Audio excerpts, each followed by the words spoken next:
Chapter 8 Spotty the Turtle Plays Doctor. Greed's a dreadful thing to see, as everybody will agree. At first, Little Joe Otter, sitting on the bank of the Smiling Pool, laughed himself almost sick as he watched Grandfather Frog trying to swallow a fish almost as big as himself, when his white and yellow waistcoat was already stuffed so full of foolish green flies that there wasn't room for anything more. Such greed would have been disgusting if it hadn't been so very, very funny. At least, it was funny at first, for the fish had stuck, with the tail hanging out of Grandfather Frog's big mouth. Grandfather Frog hitched this way and hitched that way on his big green lily pad, trying his best to swallow. Twice he tumbled off with a splash into the Smiling Pool. Each time he scrambled back again and rolled his great googly eyes in silent appeal to Little Joe Otter to come to his aid. But Little Joe was laughing so that he had to hold his sides, and he didn't understand that Grandfather Frog really was in trouble. Billy Mink and Jerry Muskrat came along, and as soon as they saw Grandfather Frog, they began to laugh too. They just laughed and laughed and laughed until the tears came. They rolled over and over on the bank and kicked their heels from sheer enjoyment. It was the funniest thing they had seen for a long, long time. "Did you ever see such greed?" gasped Billy Mink. "Why don't you pull it out and start over again?" shouted Little Joe Otter. Now this is just what Grandfather Frog was trying to do. At least, he was trying to pull the fish out.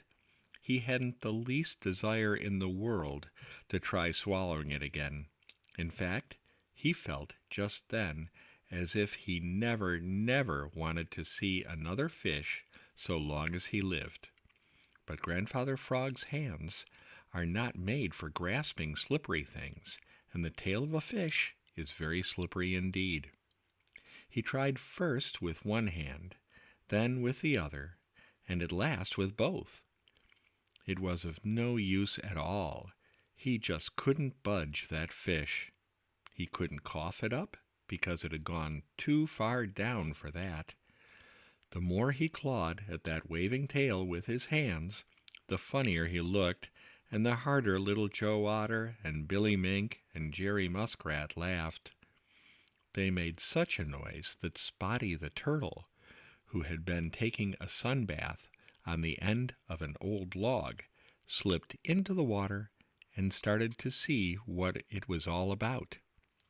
Now Spotty the Turtle is very, very slow on land, but he is a good swimmer. He hurried now because he didn't want to miss the fun. At first he didn't see Grandfather Frog. "What's the joke?" he asked. Little Joe Otter simply pointed to Grandfather Frog. Little Joe had laughed so much that he couldn't even speak.